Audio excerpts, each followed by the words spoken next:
Good morning বন্ধুরা, সবাই কেমন আছো? আশা করছি সবাই ভালো আছো। আমিও ভালো আছি। শরীরটা একটু খারাপ ছিল, সেজন্য কোনো রকম ভিডিও শুট করতে পারিনি। আর ভিডিও বানানো কয়েকটা আছে কিন্তু এডিট করতে পারিনি। তো অনেকদিন পর করছি। আজকে হচ্ছে ঈদের দিন সকালের ভিডিও। তো মেয়ের সমস্ত কিছু মেকআপের জিনিস, মেকআপই বলি। মেয়ের জন্য একটা পাটিয়ালা চুড়িদার বানানো হয়েছে। তো ওটা মেয়েকে পরাবো, ওটা আমি বানিয়ে দিয়েছি। আর সমস্ত কিছু রেডি করে রেখেছি। এখন সকাল প্রায় 11:30টার মতো বাজে। কিন্তু এত গরম, গরমের জন্য মেয়েকে কোনরকম কোনো ড্রেস পরাইনি।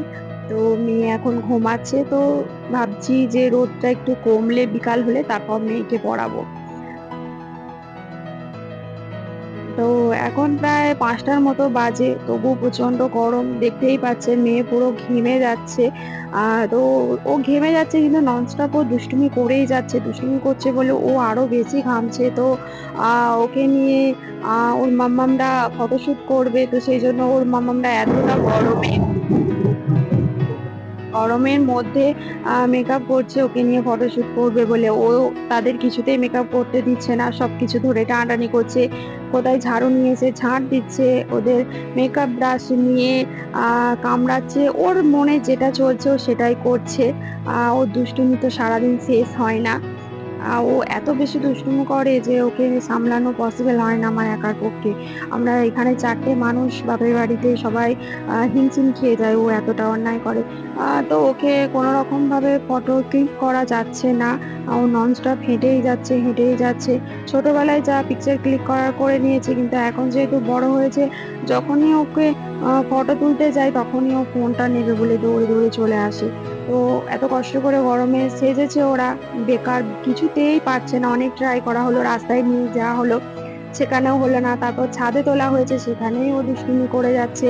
শুধু হাঁটছে, হেঁটেই যাচ্ছে, হেঁটেই যাচ্ছে।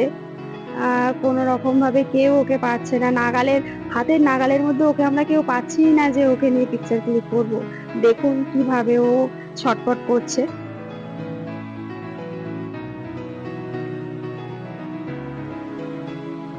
তো আমি এখন বাপের বাড়ি আছি। তার কারণ হচ্ছে আমার শাশুড়ি মা আ আমাদের আরেক জায়গায় বাড়ি আছে। তো ওখানে উনি গেছেন ৩-৪ মাস থাকবেন। তো মেয়েকে নিয়ে আমার ওখানে একা থাকা পসিবল নয়। সেজন্য আমার শাশুড়ি মা বললেন যে, "যা ওখানে গিয়ে থাক। আমি বাড়ি আসলে তারপর আসবি।" তো আ সেই সুবাদেই ঈদটা মেয়ের এখানে হচ্ছে।